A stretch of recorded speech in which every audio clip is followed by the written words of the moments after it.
So the first lesson is always aim high. As a child, Churchill received no positive encouragement from his father and little from his mother. He was aware of failure at school, but he still aimed high. He conquered his aversion of math at least enough to pass. He reinforced success in what he could do, write a good English sentence, and conscious of his ignorance, he set himself to master English history and familiarize himself with great chunks of literature. Once his own master, he played polo to win the top award in the world. He got himself into 5 wars in quick succession and became both a veteran of military law and one of the world's most experienced and highly paid war correspondents. He then set his sights for the House of Commons and stayed there, with one lapse, for over half a century. He sought power and got it in growing amplitude. He never caged or demeaned himself to get to office, but obtained it in his own terms. He sought to be Prime Minister, feeling only he could achieve certain things. In 1940, he aimed not only high, but at the highest, to rescue a stricken country in danger of being demoralised, to put it firmly on his feet again, and to carry it to salvation and victory. He did not always meet his elevated targets, but by always aiming high, he always achieved something worthwhile.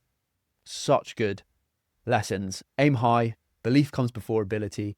If we want to succeed, we have to truly believe in ourselves and visualize that success, because if you want to do something, how are you going to get there if you don't actually believe it yourself? You have to believe before you have the proof. And that's exactly what Churchill did.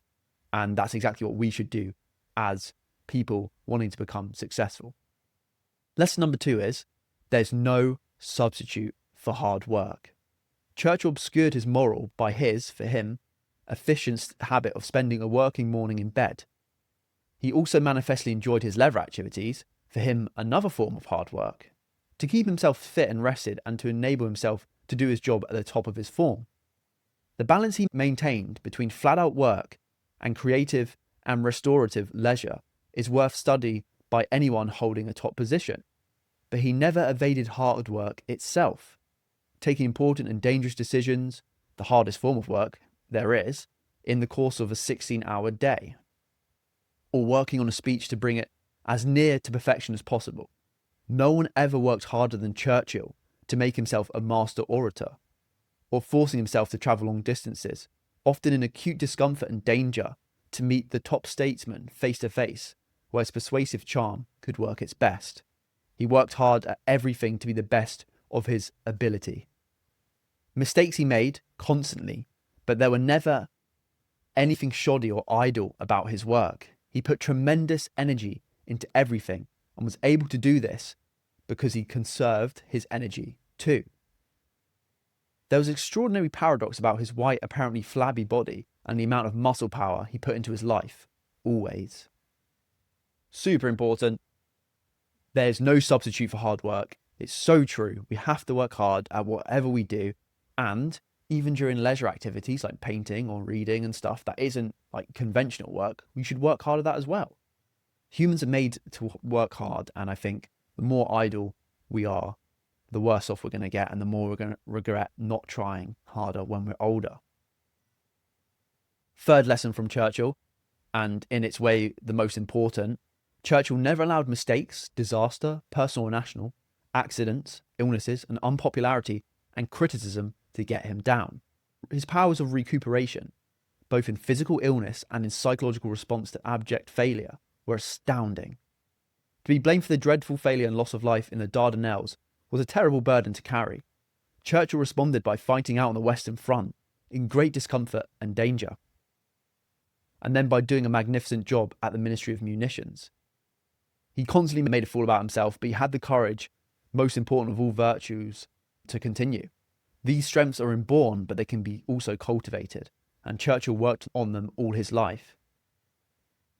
In sense, his whole career was an exercise in how courage can be displayed, reinforced, guarded, and doled out carefully, heightened and concentrated. Those uncertain of their courage can look to Churchill for reassurance and inspiration. Yeah, so having the courage to bounce back from failure is certainly a trait we should all be taking from Churchill if we want to succeed in our lives. The last 2 lessons from Churchill are Don't waste time and energy on trivial things. Be an essentialist. Pick the few things that you love, that you want to do and you care about, and just work flat out of those things and ignore everything else that you think is unimportant. And also, there's nothing more draining and exhausting than hatred. And Churchill loved to forgive and make up, and the absence of hatred left plenty of room for joy in Churchill's life. It must never be forgotten that Churchill was happy with people. So I think that's the last lesson that really hits home, is be a people person. Obviously, spend time by yourself in solitude, but also avoid hate, avoid resent, because resent also has no utility, as well as self-pity. Envy does run the world, not greed, but we need to get rid of our envy as soon as possible, and that will give us more energy to focus on what we love and ourselves and the people we love around us.